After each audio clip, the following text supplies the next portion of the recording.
welcome to the Power Gamer Podcast. I'm your host, Mike Dawson, joined as always by fellow hosts Kim Ponticello and Johnny Paulus. Kim, welcome in. How are you doing this week? I am fantastic. Fabulous. It's been there's I just got to come out and say there's some perky fucking goblins out there. Listen. And that's where we need to start this week. We need to start with the pressing issues, and perky goblins is the most pressing of all the issues. I'm only going to touch on that a little bit. So, I'm playing through a lewd game for Ko-fi, for my Ko-fi subscribers, and it's amazing, by the way. The game is so much fun, but I got to a point in the game where I walk into this room and there is a giant fairy in bondage with a goblin dominatrix. And I was supposed to be destroying the statues on the side, and all I could do was stare at this thing's boobs. And I couldn't stop. And then I realized, oh, wait a minute, there's an actual objective. And then on top of that, the dialogue was pesky goblins, and I said perky goblins. I was like, oh my gosh, I have to stop right now. But the game is so good. So there's that. That was... I don't know if you were more... shaken up by the perky goblins or the piercings on that giant fairy lady's nips. The game is amazing, and I literally am like, I cannot wait to record more because I laughed the entire time through that recording. It was so fun. That game is so much fun. That was a very solid episode. Yeah, so thank you. If listeners of the Power Gamer Podcast, if you want to see perky goblins and naked fairies with nip piercings, you definitely need to check out Kim's Ko-fi account, which is at Mikaran, Mikiran. So check that out, and you too can see some of her naughty Metroidvania adventure. Yes, and I have other big news. This is actually like serious big news. So I'm a Ubisoft partner. They announced Skull and Bones release date, which I've been very, very excited for. I played 2 of their betas already, and I've been very excited for this game. So they finally announced the release date, and on top of that, they're doing a closed beta, and I'm one of the partners who will be streaming the closed beta. Awesome. The weekend of the 15th. I'm actually starting the 14th at night into the 17th. Got to stretch it out. We get 6 hours. But viewers can get beta keys from watching. Awesome. So yeah, very, very excited. That's really Thank huge. You. That's sick. Yeah, I'm not part of the camp hate on that game either. I don't understand. I'm so excited. It's pirates. I mean, come on. The betas have been a blast. They've been so much fun. Johnny Paulus, welcome in, sir. How are you doing this week? Terrible weekend. Terrible weekend.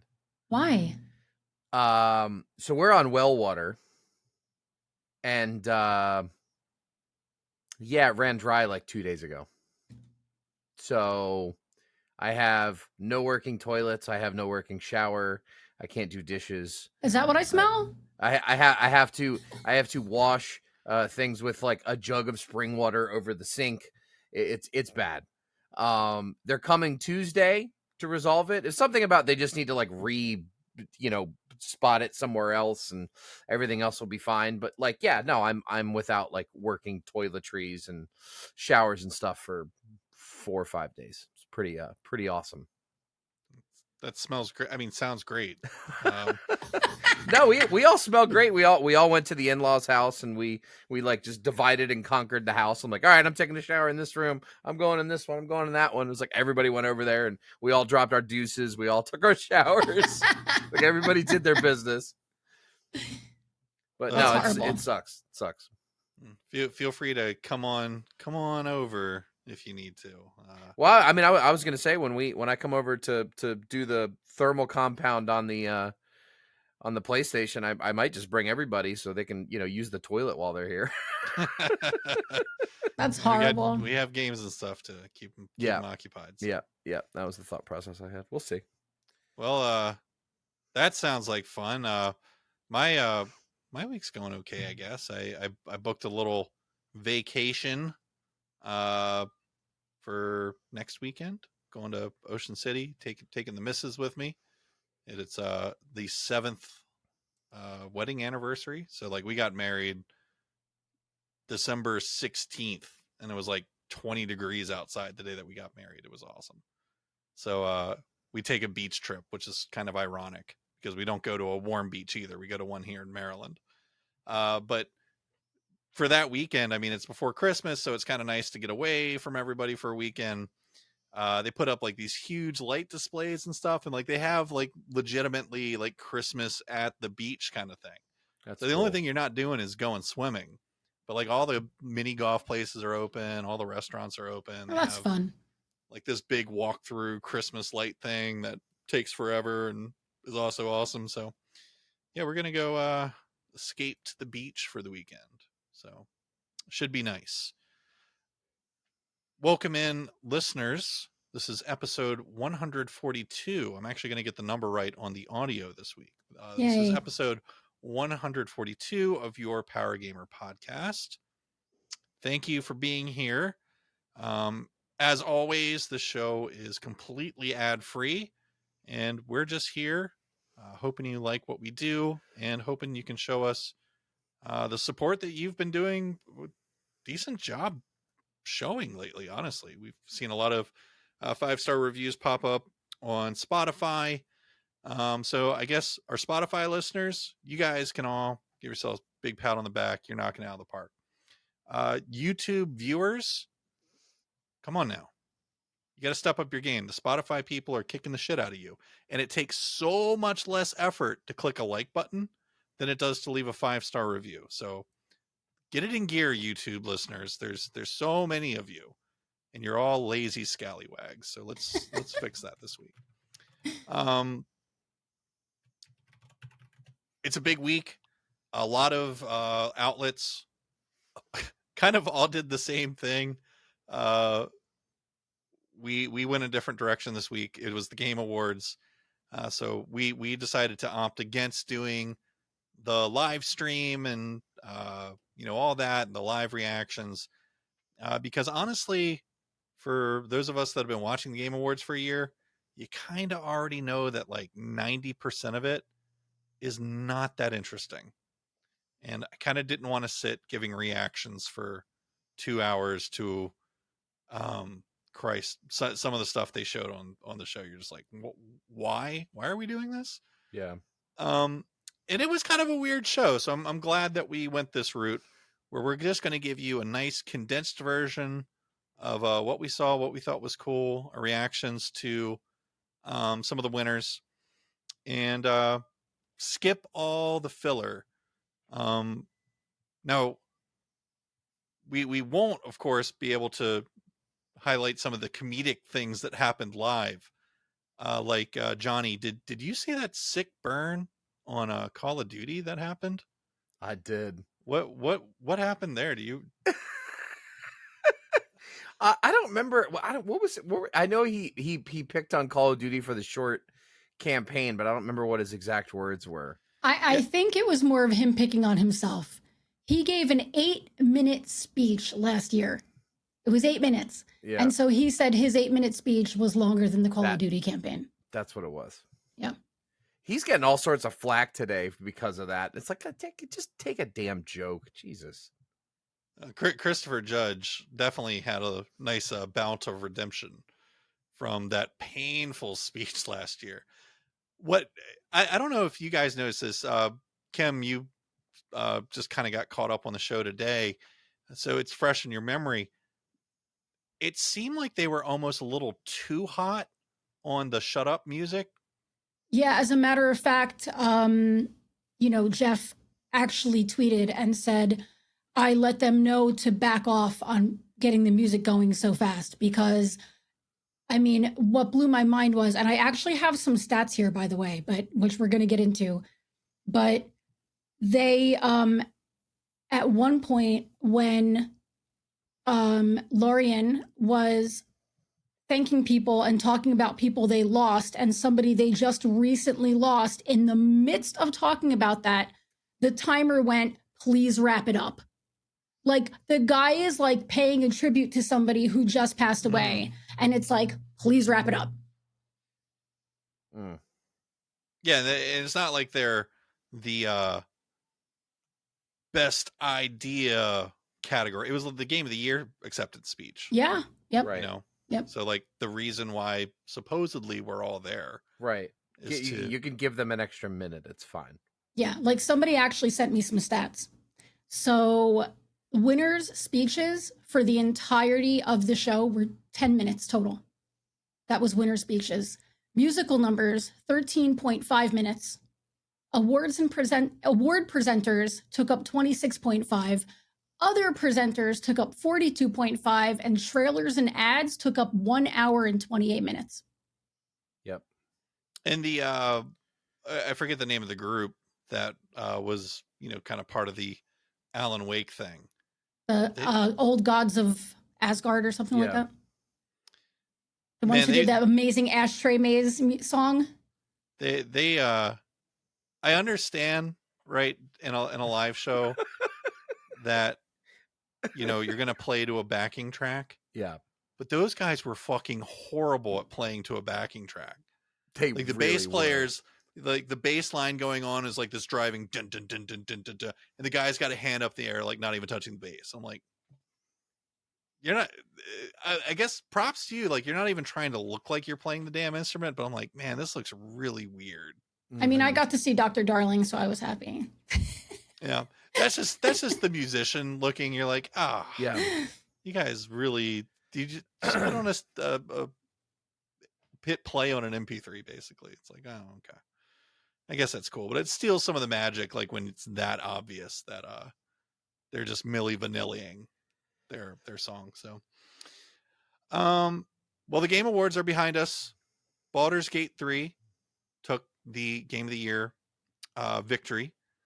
Tears of the Kingdom wins Best Action Adventure. Alan Wake 2 came out with a bunch of awards. They got the game direction, narrative, and art direction. Sea of Stars took home Best Indie. Cocoon took Best Debut Indie. Armored Core 6, Best Action. Mario Wonder, Best Family. There were some other categories in too, but like those kind of felt like the bigger ones that Baldur's Gate Best RPG, I think, is the only one in that list that we missed. Right, Baldur's Gate Best RPG. So, Kim, let's start with you. How did you feel about this year's winners in the Game Awards? So I have two gripes. Number one, I don't think audience voting should count toward big wins. I think it's too biased, and that really bugs me. The second gripe is I love Cyberpunk 2077. CD Projekt Red gave me the game, and I'm forever grateful for that. It should not have won for Best Ongoing Game, because an ongoing game is not a game that just makes it better because it came out like shit and then put out some DLC to make it better again. That's not an ongoing game. Ongoing game is Fortnite, Apex, Diablo, like things that just have seasons and continue going on. There are so many games that have been made better and then come out with DLC. It doesn't make them an ongoing game. And so that kind of bothered me. Do I think Cyberpunk should have won some awards? I do. They really put their heart into that, and I love that they did that. But to win, it didn't fit in that category, and that really bothered me. Yeah, where did you think the fan vote kind of affected the outcomes in a negative way? I mean, I just think in general it shouldn't be up to fanboys to vote, because okay, valid.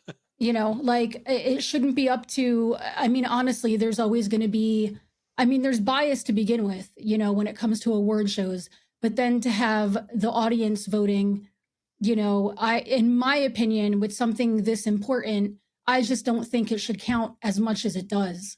Maybe have a separate category like fan favorite, or, something like that. But to have it count toward the actual win, I'm just not a big fan. And they even do have the one award that is just the fan pick. Yeah. Where it's like 100% unweighted fan vote. Johnny, I don't know if you recall this, as I think we touched on this last year. I think the fan vote on each category is something like 10 or 15% of the overall weighting. 10%. It's 10%. Okay. That that sounds like what I remember it being, about 10%. And yeah, no, I don't disagree. In fact, I actually think that the way that they do their selection, where it's all media press voting the winners, I understand that, but I almost just kind of wish that it was a select, like, vetted panel that just worked for Jeff for the sake of the awards. You know what I mean? Yes. Because they've gone to media figureheads for a long time, and that's fine. But as it's gotten more and more popular, yeah, it's a little strange to have things like Spider-Man 2 just completely blanked on all categories throughout the course of the show. Johnny, what did you think? What did you make of the Game Award winners? I know you're happy about Sea of Stars for sure. I'm very happy about Sea of Stars. I am as excited as I am about Baldur's Gate 3 winning, because I'm a big Larian supporter and I love Larian Studios, and I think that's a huge win for them. And I think it's very cool that we finally had a video game awards that wasn't completely owned and run by Nintendo or Sony, which has kind of been the case like year after year after year. But this time it was Remedy, and this time it was Larian, and they were the ones walking home with the most awards. That being said, I still think Tears of the Kingdom is the greatest game ever made. I think I think it should have gotten Game of the Year, and I think because it came out in March, I think it got forgotten about. I think Baldur's Gate was fresher in people's minds, and I firmly believe if Tears of the Kingdom had come out in September or August or something like that, I think it would have got the Game of the Year. I think it's the fact that it came out, so long ago this year that it just got forgotten about. That's what I was thinking about too, is like when a game comes out at the beginning of the year, it really is just kind of forgotten about. It's really mind blowing. And I was really kind of like, I was really kind of bummed out Dredge didn't win anything. But Dredge is, I think that's the thing. Dredge is a very niche game, and honestly, that game was astounding. So it kind of, at least it got nominated, but like, unlike Bramble, no nominations, no nothing. Right. But so yeah. Well, and I also found it strange that, I don't know, I would say the one win that I like disagreed with was Final Fantasy 16 getting the best music. Like, that was one where I was like, because I just played Final Fantasy 16 and the music is great. But with all the shit that I've seen from Alan Wake 2 and the fantastic score in Tears of the Kingdom, it's not even fucking close. There are musical moments within Tears of the Kingdom that brought literal tears to my eyes, and that did not happen in Final Fantasy 16 from music. So, good on them, but that was like the one win that I actually disagreed with. I'm looking to see what the other nominations were, because I remember there was one that I wanted, and I can't remember now. What was it? Best score in music? Was that the one? Yeah. Yeah, it felt like to me like just the categories that they had weren't utilized to their fullest potential. Yeah. To spread awards over enough different recipients, if that makes sense. Like, although I'm glad Sea of Stars won a best anything, you almost feel like, well, should that maybe have just been looked at as an RPG? Baldur's Gate getting so many different categories, did that really need to be on the RPG list when it's already on the one for Game of the Year? Maybe they spread it out better. Like, if you're in the running for Game of the Year, like, that's what you're in the running for. You know what I mean? I don't know if that makes sense, but yeah, it just feels kind of strange to have Alan Wake 2 take home 4 awards compared to Zelda, which, again, yeah, no disagreement over here. I think it's one of the best games made of all time ever. Yeah. Just getting action adventure. Yeah, is crazy, dude. Crazy. But I feel that way every year. The Game Awards, the awards is kind of secondary in my opinion. Yeah. The real reason that we all watch the Game Awards, I mean, this is me. I think it's a lot of people. It's not to see who Jeff Keighley shouts out, well, they won this, you know, like, because several of the categories, there's no presentation or anything. There's like, here comes this one, here comes this one, here comes this one, and the winner is this, and the winner is that, and the winner is that. So like, they don't even fucking care about it either. Right. The reason we're all there is to see what we used to get to see at E3, because E3 doesn't exist anymore, and now like the Game Awards has taken over as the place for people to drop their bombshells each year. And boy, did we get some bombshells dropped this year. How do you like that transition? We have a lot of new games to talk about. It's no vomit and Gollum, but you know. Hey. Speaking of cat vomit. Speaking of pierced nips, we have new games to talk about. And we're going to start with a series of games very near and dear to our own Johnny Paulus here. Sega came out swinging at the Game Awards, and I didn't see this coming. They kind of blindsided, I think, everyone, coming out and saying that they have 5 games actively in development, and they're not 5 mobile games or something weird. We have in development, confirmed at the Game Awards, Jet Set Radio, Shinobi, Golden Axe, Streets of Rage, Crazy Taxi, and quote, and more. Wow. Yeah. Johnny, what do you make of this? I mean, Sega really okay. stole the show in a lot of regards with this. Yeah. So first off, I was a Sega kid. I had a Genesis before it was cool to have a Genesis. Like, I remember when all of a sudden when Sonic the Hedgehog came out, then everybody got a Genesis. I had a Genesis before then. I had a Genesis when it came with Altered Beast. I was a Sega boy. I did not own a Super Nintendo. My experience with Super Nintendo games is through emulation. I was a Sega boy. I was there on September 9th, 1999, waiting in line for my brand new Dreamcast. I am a Sega boy through and through. And I remember, because I went over to your house to watch the Game Awards, and whatever this video was, we're sitting there watching it, and it shows like this room, and I noticed this license plate said Crazy Taxi. And I was like, whoa, why did it say Crazy Taxi? Mike, did you see that? It said Crazy Taxi. And then they showed the guy's eyes with the reflection on the screen. I was like, holy shit, what are they doing? And then they hit us with the Sega, and then it was just like, wham, rapid fire. And the moment you see it, you're like, holy shit, that's Golden Axe. Holy shit, that's Shinobi. Holy shit, that's Crazy Taxi. Like, dude, these are games that I have played up and down. There's not a single game in these series that I haven't played. So, yes, all the yes. Oh my God, dude, Crazy Taxi. I had a real bad Crazy Taxi phase where I played a lot of Crazy Taxi. You, like, if you came over to my house to play Crazy Taxi, you would be annoyed. Like, say we're going to take turns. Like, you do a run and I'll do a run, and you're like getting pretty good at it, and you go like 5 minutes, and then you hand me the controller and I sit and play for 45 minutes on one quarter. That's how good I got on Crazy Taxi. I got really, really fucking good at that game. But no, this came completely out of nowhere. We didn't know that any of these were in development. And they all looked great. I mean, like, you know, the over the shoulder Golden Axe sort of action RPG, multiplayer co-op. Like, I mean, they have all these great franchises that they just haven't done anything with. I mean, it's like they've really just done Sonic.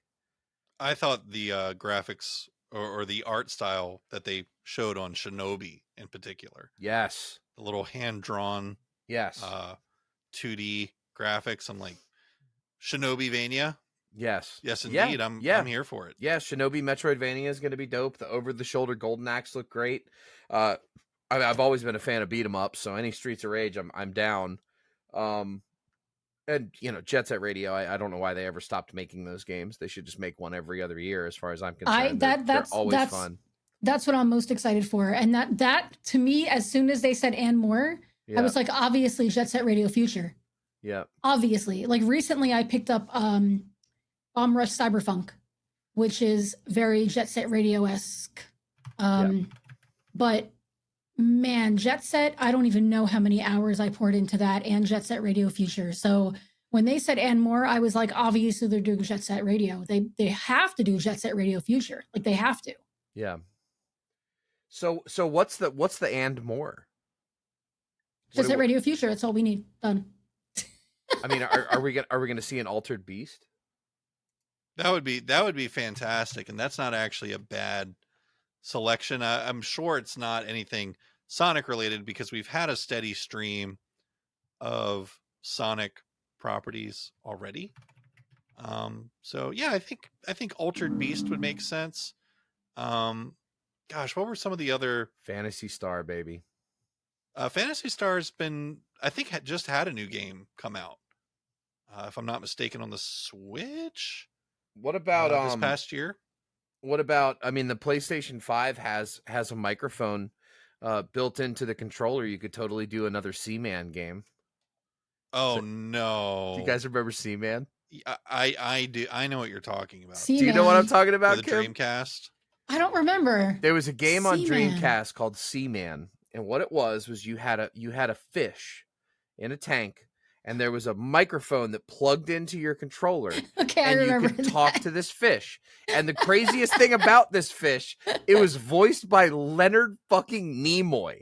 They got Spock to do the voice for this That's pretty talking amazing. fish. That like you'd get home from school and you'd turn on your Dreamcast and the Seaman would be like pissed at you because he's hungry.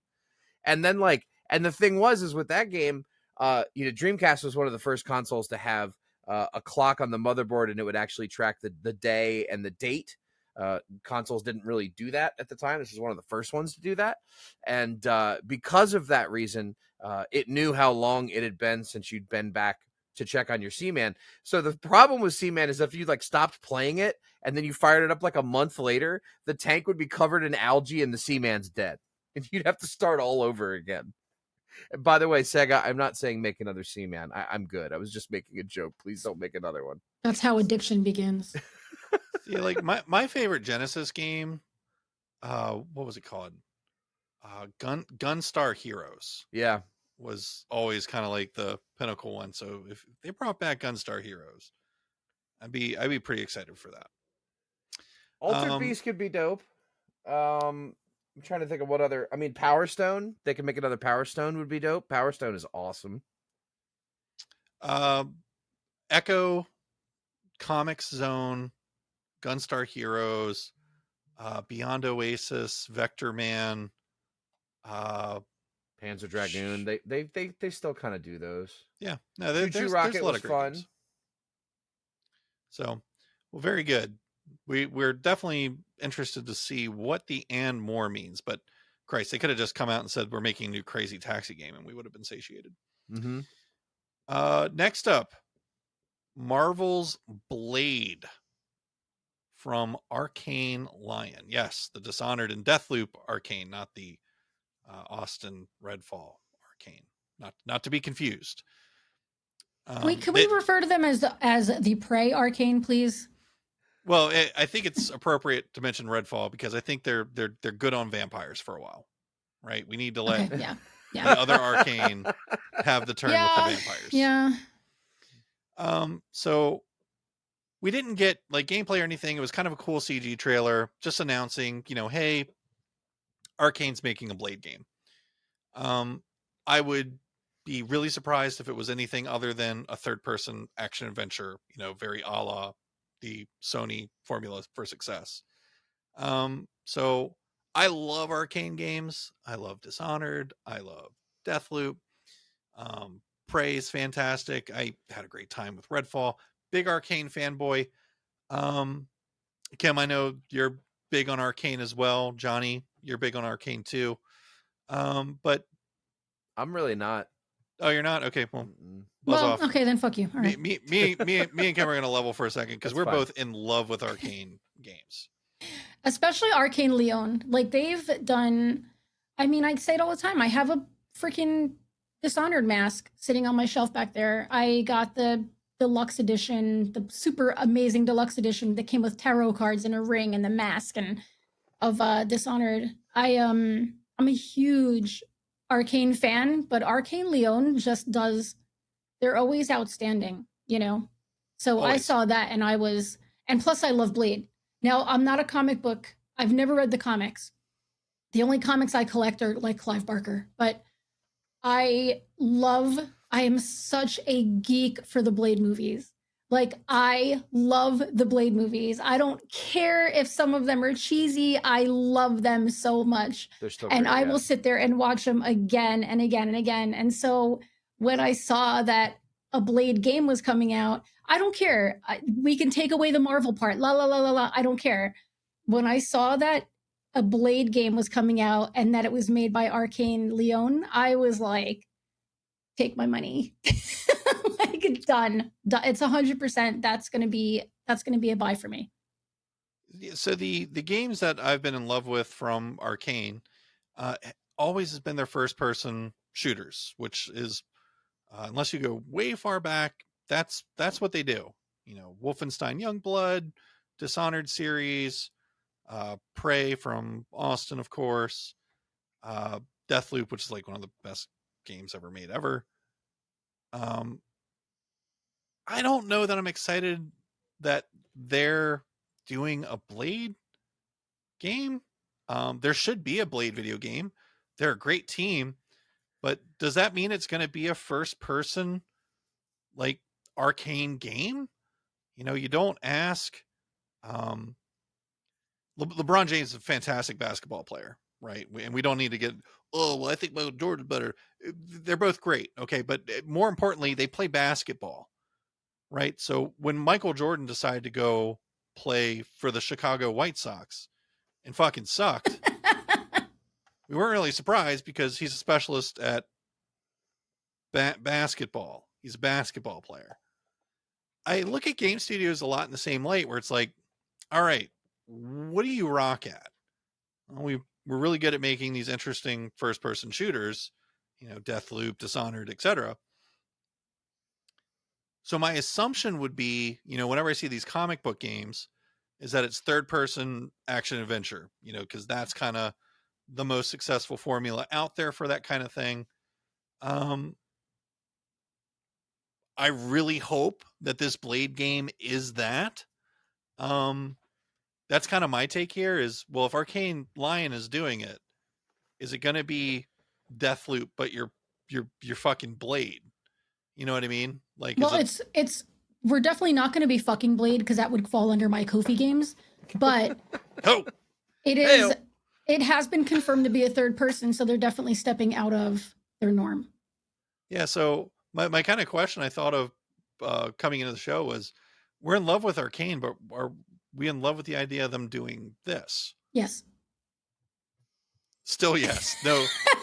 I'm a little concerned. I'm a little concerned because, like BioWare, I was, you know, they could do no wrong until they started to do wrong.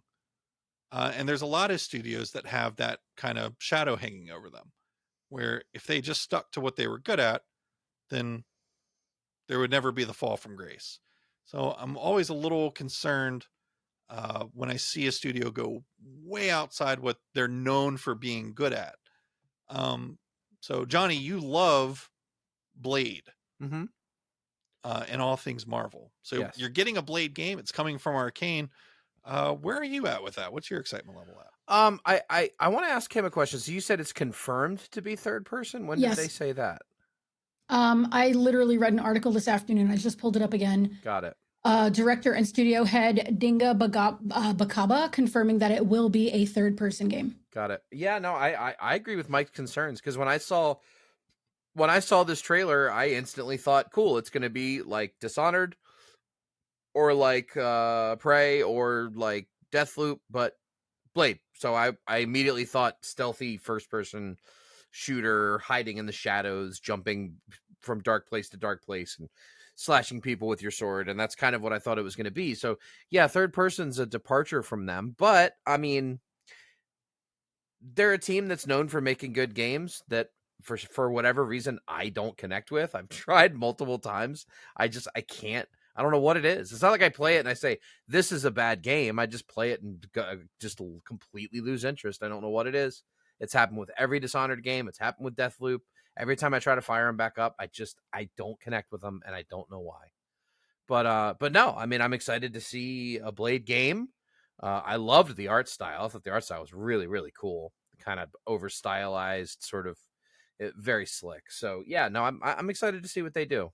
Let's give them a shot here and see what they come up with. Well, the example of success, which is there's a lot less you can point at, right?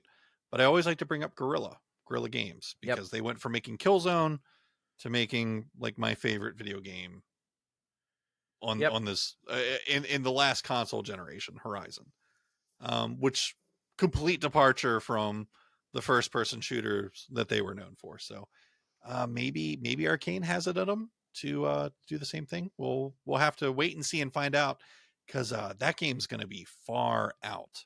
So many games are I feel like 2024 is going to be a little bit dry compared to 2023. I really hope it is, because I need more catch up time. I said the same thing. I said the same thing. I need to save money. I need to stop begging my viewers to buy me games, and I need to catch up on my backlog. 2024 can chill out, but I think that one's like 26. I agree. I think it's probably way at out the there. earliest. Next up, one of my favorite game devs made an appearance, which anytime he makes an appearance, it's always exciting, even if at the end of it you have no fucking clue what you're excited about. Yep. OD, which we've known about, but it was formally announced, which is the new Hideo Kojima project. It showed a trailer of some very well-crafted faces, interesting eyeballs, a girl screaming, a door opening, and a shadowy figure that you could see in her eyes reflection if you looked very close, and not much else. Jordan Peele came out and joined Hideo Kojima on stage to say, "We're working together." And Hideo hinted that Jordan's presence is very exciting. However, there's other legends besides Jordan involved in this game. So here's what we already know coming in, that it's an Xbox Game Studios game that Hideo Kojima is making, that it is in the horror segment. So a departure from what he has done in the past, and other than PT, of course, which I think is probably what gave him the bug to make an all-out horror game. But then outside of that, it's the usual Hideo Kojima speak, where it's these very big, broad, beautiful words that mean absolutely nothing. He's so good at being cryptic. That you So can't good at quantize really into anything. So, Kim, I don't know. Did you have anything to add about OD? Any thoughts there? I mean, I'm what a they're up to? massive Jordan Peele fan. Like, I love Jordan Peele. And I think it was like last year I saw a tweet, or maybe the beginning of this year, but a long time ago, I saw a tweet where Jordan Peele and Kojima were hanging out. And I was like, they're making a horror game. Done. Like, I knew it. I said it in Discord. I was like, Peele is hanging out with Kojima, and I'm going to be in love with it. Like, the end. I know it. And so it was so exciting. As soon as that door opened, I knew exactly what it was going to be. It was going to be Jordan Peele walking out again. So the idea of Kojima's bizarre brain, along with Peele's complete ability to like suck us into his brain and his ideas, I think it's going to be. I'm very, very, because I'm a big horror fan anyway. So I'm very, very excited for this. Very excited. Do we think that the door that they came out of being the PT door, that's implying that this is basically PT, right? It's another hint of what's going on. Yes, for sure. Everything on the planet Earth is potentially a Hideo Kojima hint that he has meticulously planted.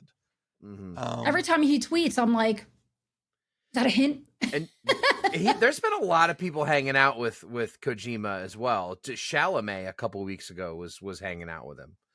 So I mean, who knows? He might just be building a bigger cavalcade of celebrities to take part in this. Who knows? Real quick, that was another weird thing that we found out at the awards was that Timothée Chalamet is a YouTuber. You didn't Did know you catch that? that? I had no idea. Oh, that's old news. Yeah, no, before he became famous, he had a YouTube channel where he would mod Xbox Yeah, 360 I had no controllers. clue. Yep. That was so funny. Like 3 or 4 videos that have lived on YouTube for like so over adorable. a decade. Yeah. So freaking cute. Yep. Next up, I guess this is the big one. It's going to be the big one for a lot of people. Light No Fire is revealed by Hello Games' very own Sean Murray, following a awkward exchange with Jeff Keighley as he began his old habits of just hyping up his new release. It's a fantasy survival game set on a planet the size of Earth, with a familiar look too. It looks very same engine as No Man's Sky. It boasts multiplayer and exploration. So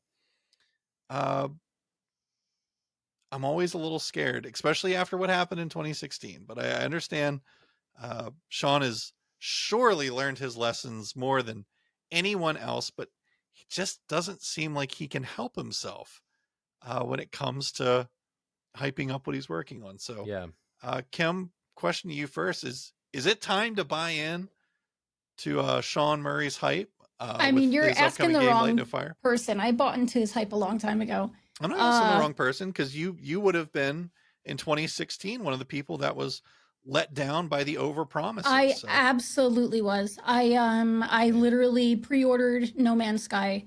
And don't get me wrong, I played it. I put countless hours into it, and then I was like, well, this is boring now, because it was released No Man's Sky. It was really boring.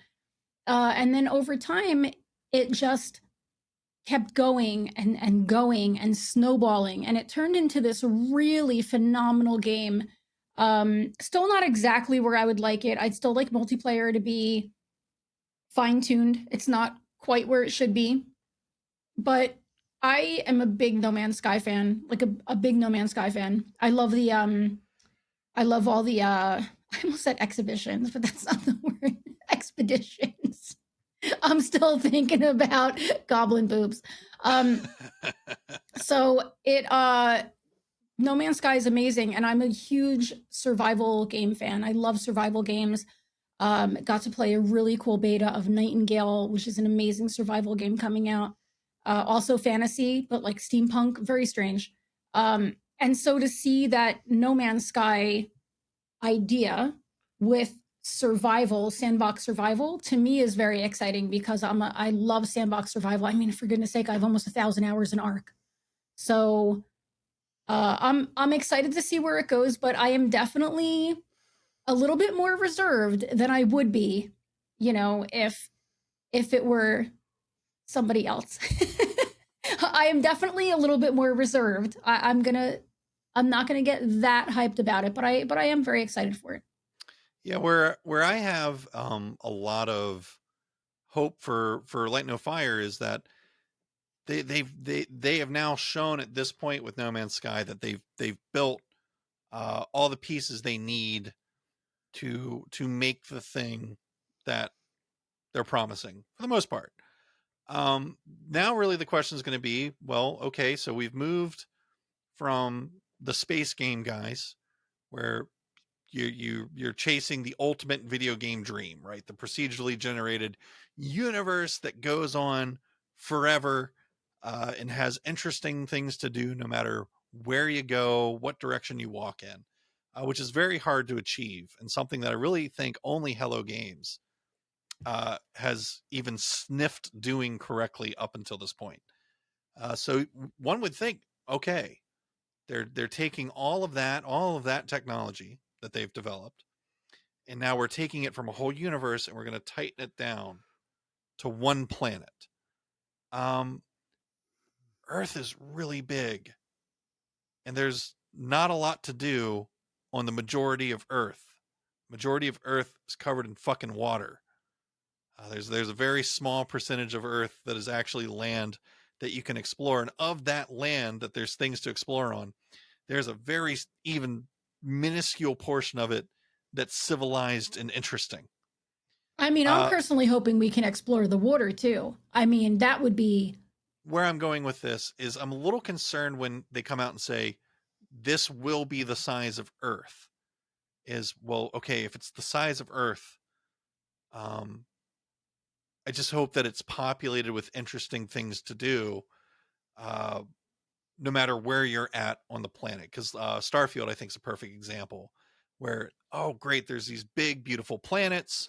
They're all over the place, but there's not a goddamn thing to do on any of them, which I get. Like, that's probably how it is out there in space, right?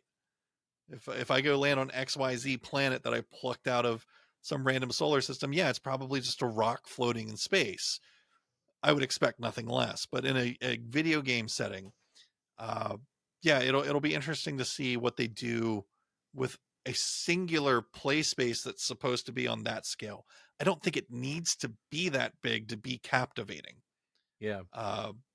Is I guess my point. It could be much smaller than that in terms of its procedural draw distance. Because like even Minecraft feels absurd to reach the edge of a Minecraft seed. You have to walk. Some YouTuber did it where he walked to the end of the Minecraft universe, and it took him fucking forever. I think it was over a year of just walking to get there. So I think that's really cool. The fantasy survival part, I also think is very cool because dragons and swords and shields and magic and all that is always nifty. So Johnny, with them making the shift from space game to the fantasy survival, how do you think that's going to fare for them making that transition? Well, so this is a genre that, although I've established a while ago, is not for me. I got really hooked on Rust, and then logged in, and my camp had been raided, and everything was gone, and I had to start over, and I'm a naked man with a rock, and I was like, cool, I'm done. Never again. That was great. 140 hours, and I have literally nothing to show for it. I'm good. So all these arcs and everything else that has come out, I just, not interested. But that being said, I will say that this feels like a genre that no one is really king of. You could say Minecraft, but Minecraft is really its own thing. I think in the world of like the Valheims, the Arcs, the Rusts, everyone's just kind of early access, half-assing it. Is that fair? I mean, nobody's really like done a AAA holy shit survival game before. It's always kind of been the indie thing. So I'm curious to see, they've got real money now that No Man's Sky has like succeeded. And like you said, Mike, they've improved their tech drastically. But I mean, when you and I were sitting next to one another and they showed the trailer, I think you and I shared the same thought of, but how much of this world is going to just be procedurally generated bullshit, which if it's a game that big, I think it's a fair assumption to say a lot of it. And how is that going to remain compelling for a long period of time if it is just, again, the extension of the Starfield or the No Man's Sky thing, where it's just everywhere you go, it's just making more bullshit. I don't know. I mean, it's one of those things that it could be revolutionary and change the face of gaming as we know it and become the new MMO that everyone wants to play. Or it could come out and be a disappointment because it doesn't do the things that we want it to do. I don't know. So I'm going to be cautiously pessimistic on this one because No Man's Sky, although it's captivated a lot of people, it is another game that has failed to catch my attention. Even all these years of improvements, there's been several times where I go, all right, today's the day. I'm going to fire up No Man's Sky and I'm going to get into this thing. And then I start going through the fucking menu and combining shit. And there's a learning curve. Fucking boring. But it's so boring. I love it. Yeah, to be fair, I get what you're saying, and let me kind of maybe sum some of that up into a little bite-sized piece. What makes No Man's Sky great? I mean, the game is great once you get past the first 4 hours. But what makes it great is the just gameplay steps of No Man's Sky combat the boring nature of procedurally generated planets. Because when you reach a wall on a planet, you leave, and then you're in space, and then there's a dogfight with some pirates, or some spaceships come in, or you land on a space station, or there's all this shit to do off the planet, Right. which is really kind of why I think that this feels like a step backwards, right? Like the space game is the dream for this, having the endless universe that someone can explore, and to kind of take that and then go, well, okay, now we're just on a planet and it's fantasy survival. Like that feels like that maybe should have been first, and then we'd see something like No Man's Sky. Or, I don't think so, because it depends on what you like. It depends on what type of game you want. Like No Man's Sky is great, and I love it for what it is. But I've always said I wish No Man's Sky was more like, I wish there'd be a game like No Man's Sky, but survival. Like when they introduced a building, I was like, this is amazing, because it was desperately missing from No Man's Sky. And so to have that kind of concept, and yes, you're on a planet, but it's gigantic. And I think of Ark, where, once you get an Argy, which is a type of bird you can tame, once you get that, you can fly across the map. And yes, you have to get ready. You have to bring your gear. If you're going to the snowy lands, you have to bring everything you need. But you can get there. And Ark is still going and going and going, because then once the whole map is explored, then you're like, okay, you know what, guys, we're going to wipe. We're going to start over again. And we're going to start on a different map. Right. And so the fact that this is procedurally generated and so big compared to the map of Ark, I think it has a lot of staying power in terms of people going to this planet, and exploring. My biggest concern, honestly, is really optimization. Like I played a game that was amazing called Scrap Mechanic, super mechanically. I've never played a game like it. But the minute you went too far from other people, you were dropping down to 9 FPS. It was struggling to keep up because you have people over here where it's being generated and you have people over there where it's being generated. And so that's probably one of my bigger concerns is the game going to be able to hold up if you have people on this planet and they're going to all different areas? That's one of my concerns. We're probably looking at, I would think, at the absolute earliest, a 2025 release for this. Considering that after the trailer, we didn't have any kind of suggestion that it was, like Q3, Q4, 24, or anything like that. So unless there's a shadow drop situation that is going to really drum up some excitement, I think 2025 is probably the right time to expect to see this. And hopefully we get leaked more and more upcoming to the release of Light No Fire to give us more information about it. Any closing thoughts on Light No Fire before we move on, or we feel like we've pretty much hit on all of them? I hear you clacking away over there, Johnny. I didn't want to. Sorry, no, we're good. Bail on you. Okay. Exodus. This is one Mike is most excited about from the Game Awards presentation. Exodus, of course, is being made by former Bioware developers at the newly founded Archetype Entertainment. They rolled out Matthew McConaughey, and he even gave us what we wanted. All right. He has to now. I mean, it's pew, pew, pew. And Matthew McConaughey introduced their new space game, Exodus. Just a beautiful, heart-wrenching trailer, followed by gameplay right off the bat. So well done to them to not hold back and show us that what the game looks like. And gosh, it looks a lot like Mass Effect in terms of the gameplay. What we saw with powers and third-person combat. And it set up a really cool universe that I love things that try and get like space science down. Yep. And this has a very interesting space science element to it, where light speed travel happens. So in Exodus, Here's what we learned. In Exodus, humanity has fled a dying Earth, finding a new home in a hostile galaxy. Here, we're the underdogs fighting for survival. Sounds like Mass Effect Andromeda. As the traveler, you are humanity's last hope. Sounds like Destiny. Your job is to steal alien weapons and technology from the most powerful beings in the universe, the Celestials. Humanity's greatest enemy. But there's a catch. Time dilation. This sounds cool. As travelers on interstellar missions, days for you are decades back home. The sacrifices you make to protect your loved ones create unpredictable consequences that change your world, reshaping the future. Returning home, you confront the consequences of your choices. In Exodus, the outcome of those choices manifests at a massive level, compounding over generations of time. How perfect to have Matthew McConaughey come out and talk about this.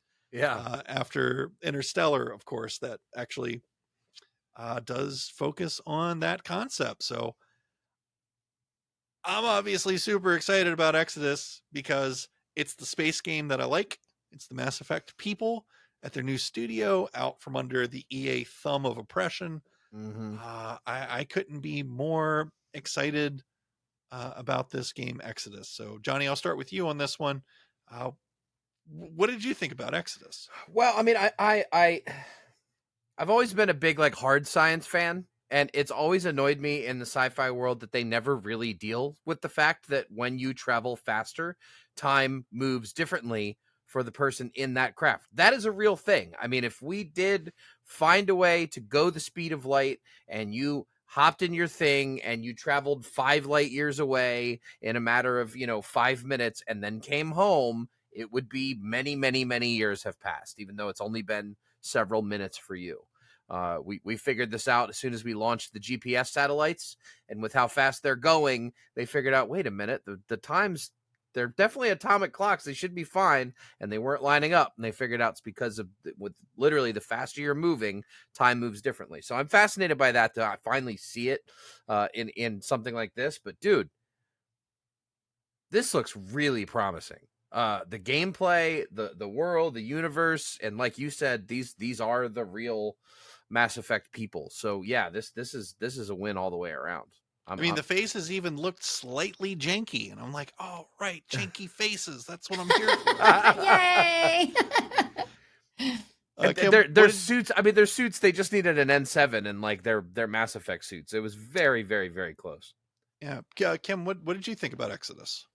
I thought it looked pretty cool. I'm a big Mass Effect fan as well, even though I haven't played it since it was re-released. But I played through all the Mass Effect games. And I've always loved them. I've always loved the combat. I've always loved the look, even the janky faces. Even the nows that talk like this, But yeah, Exodus looks good, and I love Matthew McConaughey. I mean, I think he's brilliant. I love his voice, and I love his vibe. So yeah, I'm pretty excited for it. Seems pretty cool. And that scene in Interstellar ruins me emotionally every. I never saw time. Interstellar. Okay. It has some sads in it. There's a big sad from him in that movie. It's rough. Well, I wish we had all the time in the world, but we don't have interstellar travel abilities to fix that. So, seeing as how we don't have time to touch on every single thing that happened at the Game Awards, which would probably bore you to tears if we tried to do that anyways, because a lot of it was kind of just go read the IGN recap. I don't know what to tell you. There were some titles that I wanted to kind of highlight from the show that we're not going to spend a ton of time on, but I just wanted to bring up at least. So for me, they showed this trailer for this game that I thought was the most adorable thing I've ever seen in my fucking life. And it was Harmonium the Musical. Which is a game with a deaf protagonist. The whole game is in sign language and translated. And it's got this really cute, like Dora the Explorer kind of like art style. And it's all about music, and it's an actual musical that you're playing in. It just had all the right notes for me. And I think this is one of the most beautiful looking games that I've seen presented in quite a while. So I'm very, very interested to learn more about Harmonium the Musical. I will definitely be picking that up wherever it comes out the moment it's released. And then the other one, of course, for me would be Lost Records Bloom and Rage, because I am a huge Life is Strange fan. This is the next game from our Life is Strange crew, and it looks absolutely amazing. I can't wait for that either. They didn't divulge a ton of information, but they did show us some of the characters, some of the scenes and world that they live in. So go check out Lost Records Bloom and Rage for sure. If you like the Life is Strange series, which, yeah, narrative adventures, sign me up. I'm always down for that. Kim, let's jump to you. What other games did you see that you were interested in? So many. But the two I guess I'll talk about most are so I had mentioned to you guys that Daniel Mullins, the Hex, Inscryption, Pony Island had teased a new game coming out. And it turns out it's Pony Island 2. And I don't know if either of you played Pony Island. We but both it is, just bought it for, what was it, 79 cents? It's on sale for? It was on sale on Steam for 74 cents. And I tweeted it to Mike and said, I think it's time. You have to let me know what you think. It is a complete mindfuck. It is such a fantastically bizarre game with not much to it. It's not like it has these amazing graphics, and it's literally just a really weird game. And so they announced Pony Island 2, which I am very, very excited for because I am a big fan of Daniel Mullins. I think his brain is a little bit broken and I can vibe with it.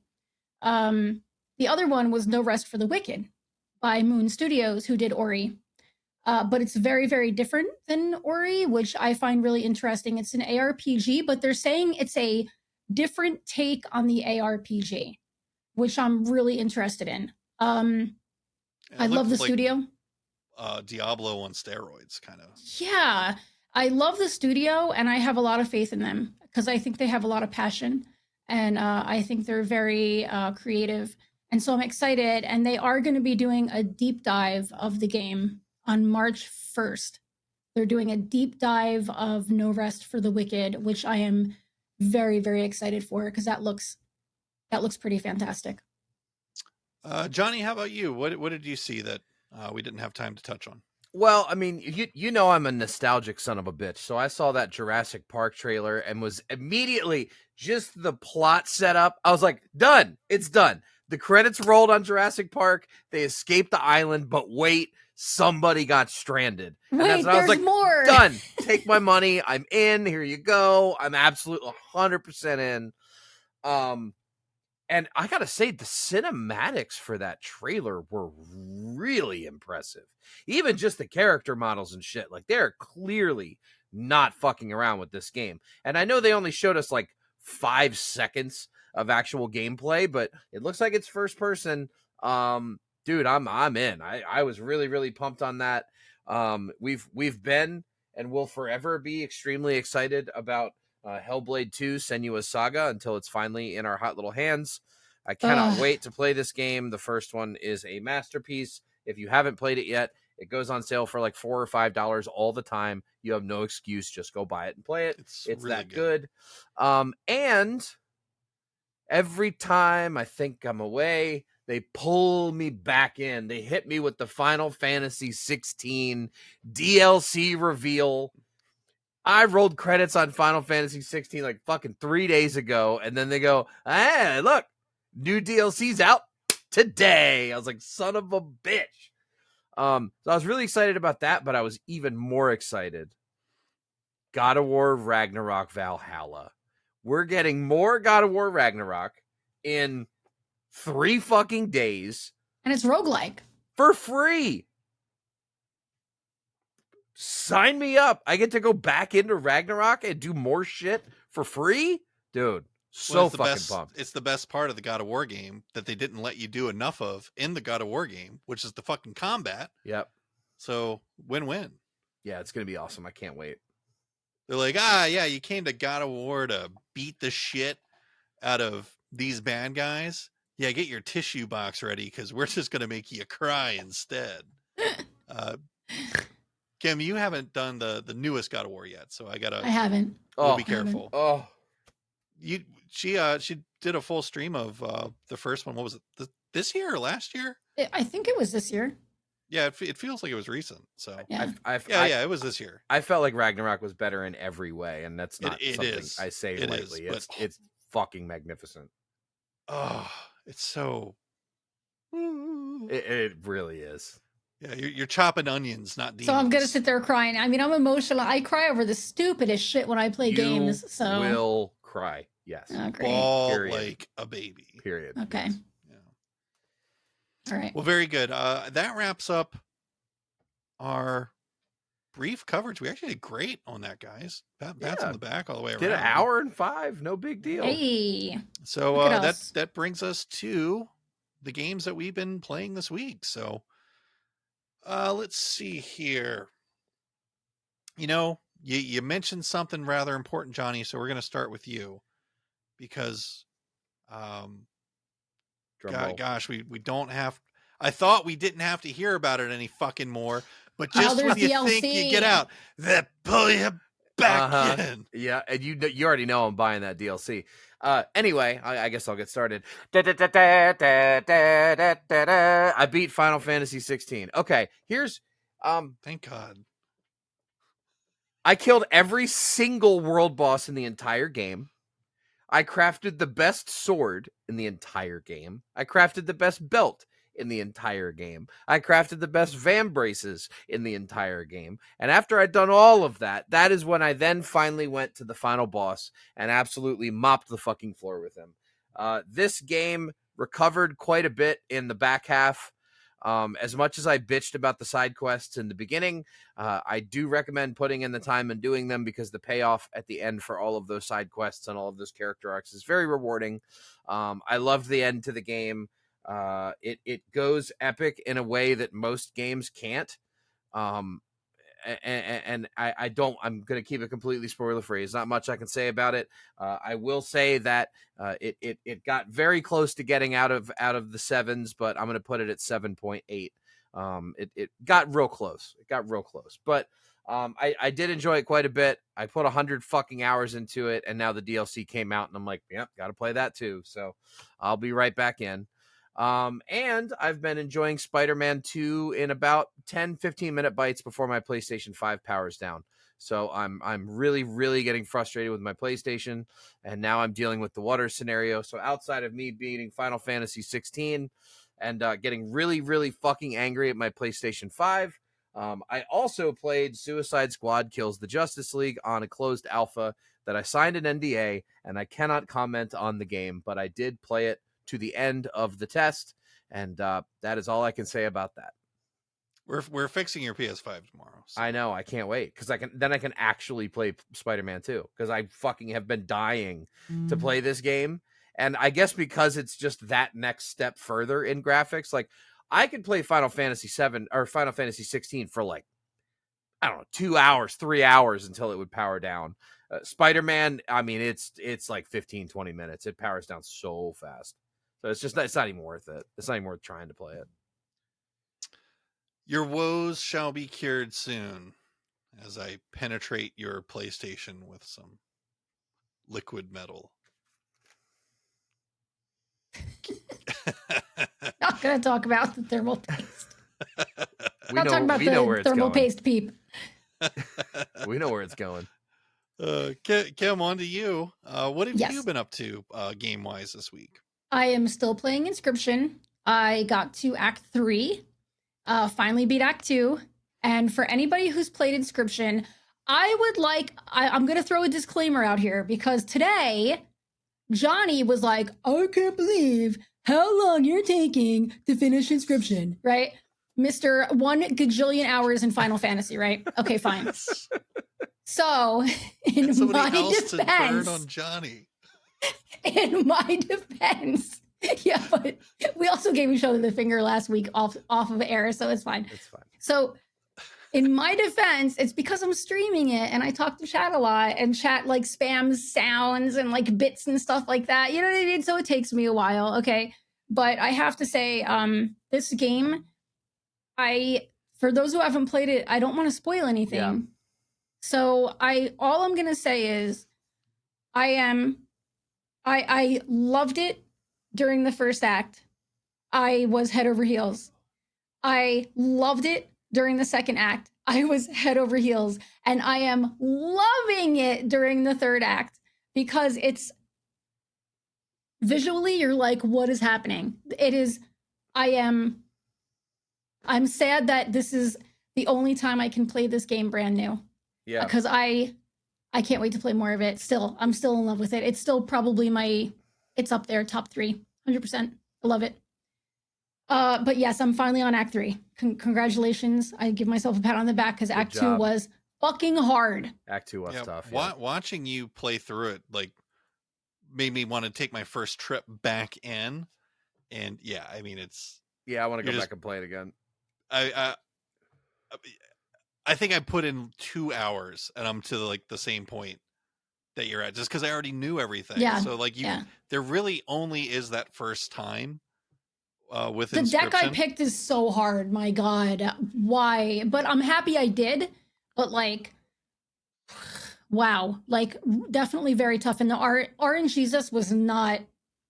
RNGesus was definitely giving me some like instant karma. He was like, "Nah, sorry, I'm not giving you good stuff to throw out." It was tough. It was tough. I'll strongly advise and echo Kim's sentiment that you only get to play this game for the first time once, so don't fucking spoil it for yourself. Yes. Don't pull up a guide. Don't look up walkthroughs. Don't look at a guide. Go in knowing nothing because your mind will be blown. I'm so glad I never looked at any. Matter of fact, my buddy Lola, who bought me the game, when I came to their stream while they were playing it, they were like, they paused it and they said, "You need to get out." Like, and I'm one of their mods. They were like, "You have to go. I cannot play this while you're here because you're going to play it." Smart. So it's, That's how you need to do it. Yeah. Good on low. Yeah. Second game, Control. I'm still playing that. I finished the Foundation DLC, which was a ridiculous amount of fun. And now I am on AWE, which is the Alan Wake DLC. And it is so fun seeing and hearing Alan Wake in this DLC. I should be finishing it this week. I have a crazy week this week for stream. I'm streaming 6 days this week, which is going to make a total of like, I think 12 days of streaming in a row or something like that. I don't know, for next week. So, but I'm very excited to play more of that. And then the last thing I played, so, you know, I'm a Ubisoft creator and they give me the Rainbow Six. They give me everything for Rainbow Six Siege because it's my favorite PvP game. And they have a new season called Operation Deep Freeze. They have a new operator, Tabaro, who basically freezes if somebody, you know, throws out there's an operator named Ram that throws this ram that like breaks up the floor. You can freeze it. He's a really, really cool character. They came out with a new map, which is beautiful. And they did a Dead by Daylight crossover. So one of my favorite attacking operators, Finka, is the Huntress. So she has this really cool bloody bunny mask and she's wearing these like old garbs and it's so badass. And then for anybody else who plays Siege, Capcan is the Trapper from DBD. And I have to say, like, so cool. I mean, it is, the skins are just awesome. So yeah, that was my week. Next week, I don't even want to tell you how many things I'm going to be playing. It's going to be crazy, but next week's going to be cool. I had a productive week on the stanky Switch. This past week, I beat both Mario games, guys. I beat Super Mario RPG and I beat Super Mario Brothers Wonder. I don't need to play another fucking Mario game until like the end of next year because I've done it all. Seriously though, let's start with Mario Brothers Wonder. It's just perfect. I mean, we're all, especially our age, we're all like super familiar with Mario and we've grown up with it and we've watched the evolution from the Atari in some cases, NES for most, through where we are today. And the evolution's always been good. It hasn't always been perfect. Mario Brothers Wonder's perfect evolution of the Mario series. It doesn't do anything wrong at any point, anywhere in the entire game.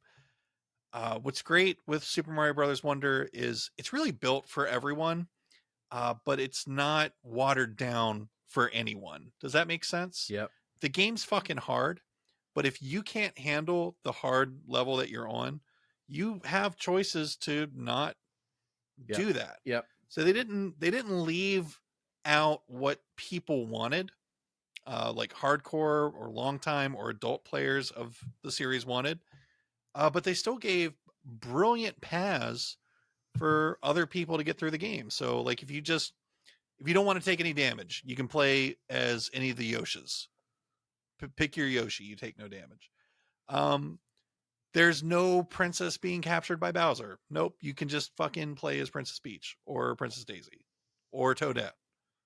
That's awesome. Because one of the things that drives me up a fucking wall is like this weird shit that's been going on in Mario for like way too long, where Bowser's trying to force Peach into marrying him. And like, that's the whole, that's so fucking weird. And like, I can't ever look past that. So no, none of that weird Japanese, like fucking old culture bullshit in this game. Like, it's gone. It's time. I'm glad that we finally were able to move on. So, you know, when I step back and I think about where I've had complaints with Mario games, and then reflecting on my time with Mario Brothers Wonder, which still has that Nintendo shine on it that no other games have, which is to say that it runs absolutely perfectly on the hardware that they present the game on. It's optimized perfectly. That it has the best multiplayer of really any Nintendo game out there. And that it's just a wonderful game, start to finish. It doesn't overstay its welcome. It has plenty of great paths that you can get through the game. It caters to anyone who wants to play it. And it's the best Mario 2D game that's ever been made, honestly. The game is a 10 out of 10. It's the second time Nintendo's done it this year. So Super Mario Brothers Wonder is a perfect game. It is a 10 out of 10. I can't tell you a flaw with it. So you should definitely play Super Mario Brothers Wonder if you like Mario games. It's literally a perfect game. Hate to follow that up with something that's not a perfect game, but it's really perfect to me, which is the Super Mario RPG remake. Mario RPG is one of my all-time favorite video games ever from the SNES. And I was really excited when this new version came out, just to be able to sit down and have fun with it all over again, with just quality of life updates that those old SNES games just only benefit from. There's no detraction from having constant auto saves, and just cool combo systems for some of the characters that weren't there before. So in Mario RPG, the combat's kind of unique to that game, where anytime there's an action, there's a timing element that if you push A or B or whatever button you want, honestly, you can either do more damage or you can block incoming damage. And it's kind of this kind of like cool rhythm feel to it. So they added in this meter that fills up when you get things right doing the timing. So I understand for some people that's going to be tough. But for a grizzled Mario RPG vet like yours truly, very simple.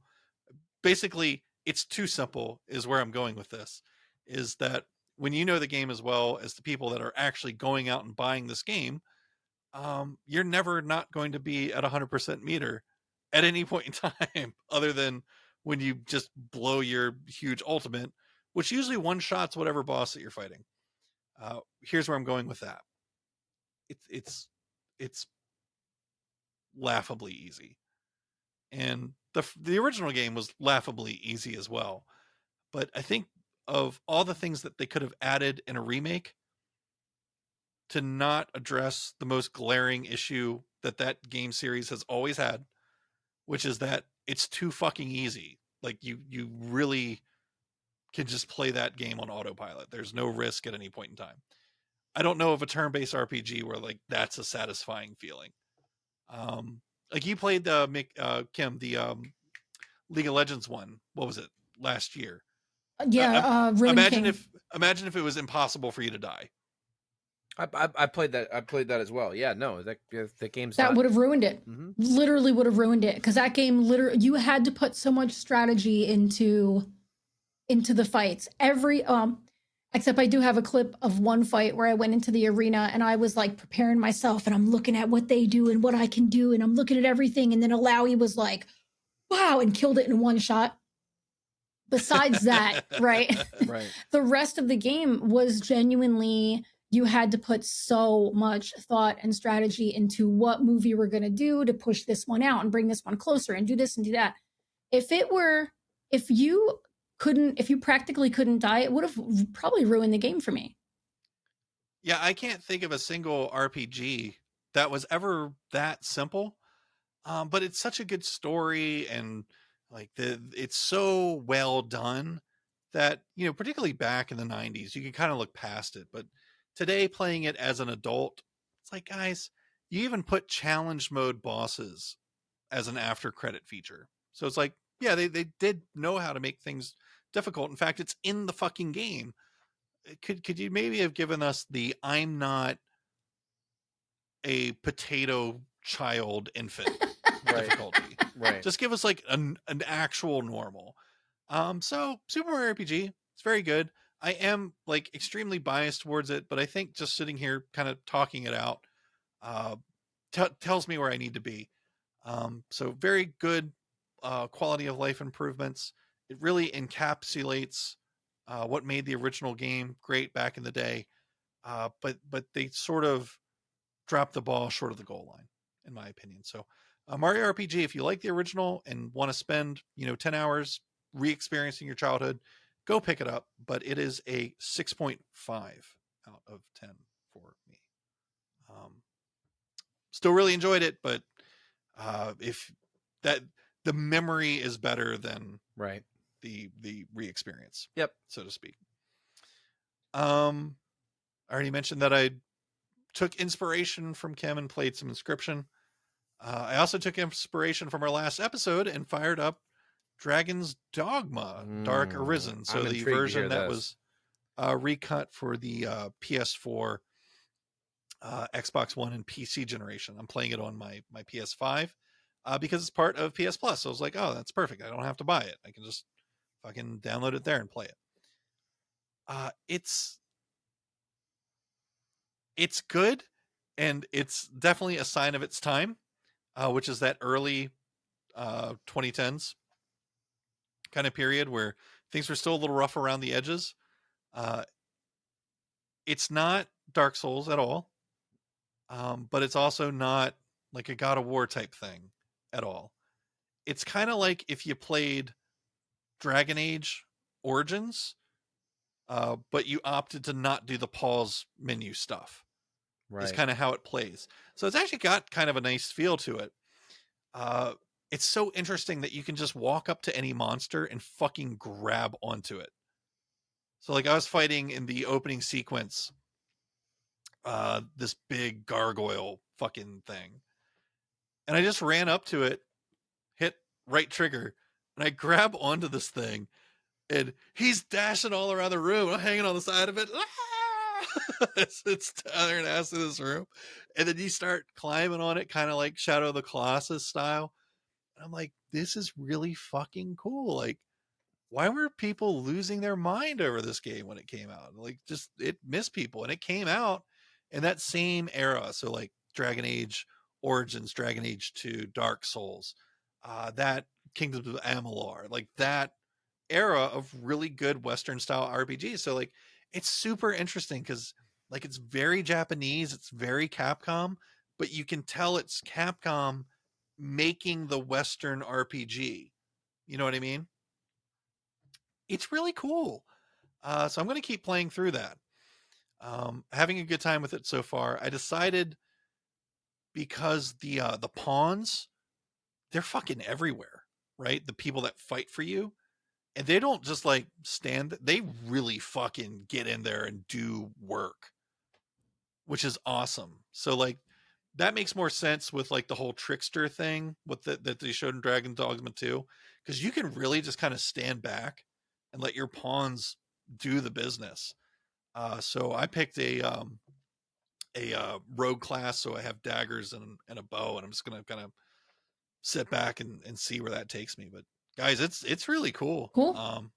I'd say check it out. Now that I've got it, I'm set up, I'm playing it. I'm gonna add that to kind of a rotation of games because I don't think I could sit and just play that. Right. So what do I need to get the spice of life back? Now that I've beaten all these Mario games, I need fucking Dark Souls back, baby. From Software. You need to bang your face against the keyboard. Me and From Software, we're back. It's time for me to tackle the Dark Souls series. It's December. I finally have time to jump into my backlog. And Dark Souls has been sitting there for a while, and I love From Software games. So I've beaten the absolute fucking pants off Elden Ring and Demon's Souls. So now it's time to knock out Dark Souls 1, 2, and 3. So, God, it's so easy, like going back to these old Dark Souls games when you're experienced veteran of the new games. I clapped the absolute fucking face off the first boss I got to. It was For some awesome. reason I thought it would be tougher because just mechanics, you know? It's the same. They haven't changed shit. Like dodging, the timing of the dodges is something I've always like done well with. I know a lot of people struggle with that. Especially like getting into those games. It's the exact same rhythm. And so like I'm fighting the first boss and I'm sure I could have killed it if I had said, this is what I'm going to do with my day to day. When you first get to it, you just have a hilt of a sword and like you only do 2 damage when you stab it. I'm just sitting there waiting for it to kill me because the first boss of every From Software game fucking kills you and then the game starts. That's what they do. I've got this thing at half health. I'm like, fucking kill me already. I've been like rolling around on the ground for like 15 minutes with this guy and he just can't connect. So I was like, finally, I'm like, all right, just fucking clap me into oblivion. Let me get on with it. And then when I came back and now I've got like a real axe, I think it was 20 seconds. Wow. Motherfucker's dead. So I'm like, this is awesome. I'm playing not the remastered version. I'm playing the original version of the game, which came out late enough in the 360's life cycle that it is presented in 16:9. And thankfully they updated it on the Series X where you can pop in the old disc and play it. It'll read. So I'm playing it on my Series X on the big TV. It looks beautiful. The old graphics are really charming. Actually, I love how it looks. I love the stable frame rate up there. So I know the remastered version looks beautiful, but I like the old charm. So having fun with that, guys. Don't worry, I am going to get to BioShock Infinite too. But I need some stars. I need some Dark Souls in my life. It's time. That wraps up what we've all been playing this week. All of our game awards coverage. We're basically at the end, guys. Any closing thoughts? Kim, let's start with you. Any closing thoughts for us this week? No, I don't think so. I think we talked a whole lot. I will say one closing thought. There's a DBD game coming out that really caught my attention because it's made by Supermassive, who does all of the Dark Pictures anthologies. And you know me how I played through the Quarry 3 times. I've got them all. So, they're coming out with a DBD lore Supermassive game. There was a teaser for that in the casting Game of Awards, Frank Stone. Yep. But it didn't really disclose anything. I don't think. Not a whole lot. You saw the hooks from DBD. You saw that it was DBD related. And they showed the guy, Frank Stone. But yeah, it's a single player made by Supermassive. And I am very, very excited for it. Yes, anything Supermassive up, man. Yep. Johnny, any closing thoughts for us this week? Nope, nothing to add. Well, listeners, actually, no matter where you're listening, I think I'm publishing this way. Obviously, Kim, full-time content creator, streamer. The links for her Twitch are down below or in the show notes wherever you're listening to her show. So be sure to check her out and give her a follow. Johnny streams sporadically, but I've included his links in there as well. So be sure to check them out. You can hang out with those guys during the week. I'm usually somewhat around whenever either one of them's alive, but not on camera. I'm just in the chat rooms. So we will, of course, be back again next week with another great episode of the Power Gamer Podcast for you to enjoy. Till that time, I'm Mike Dawson. I'm Johnny Paulus. And I am Kim. I like video games, Ponticello. Smooth. Gee willikers! Oh, gee willikers! I was trying to think of something witty, but it didn't work. It's okay. I feel like you were trying to incorporate perky goblins again, but that could I just am Kim, Slayer of Perky Goblins, There you go. Ponticello. tune in next time. Take care. Get you on the flip flop. Ooh, yeah.